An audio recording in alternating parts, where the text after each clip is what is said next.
Hello বন্ধুরা, আসসালামু আলাইকুম। আজকে দেখাবো চিকেন নাগেটস, সমোসা এবং আমাদের নিজস্ব একটি সালাদ। সমোসা এবং চিকেন নাগেটসগুলো ভেজে নিলাম। পর আমাদের সালাদের আইটেমে যা যা থাকছে সেগুলো হলো এটাই। সর্বপ্রথম শসাগুলো কুচি কুচি করে কেটে নিলাম। এরপর পরিমাণ মতো টমেটো কুচি করে নিলাম।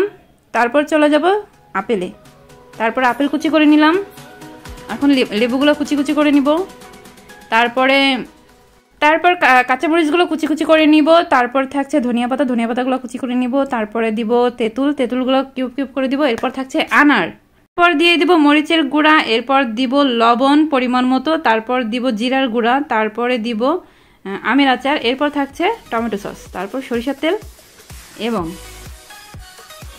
তারপর স্বাদ মতো বিট লবণ দিয়ে এটাকে চটকে চটকে সালাদ বানিয়ে ফেলবো। তারপর এখন পরিবেশনের পালা।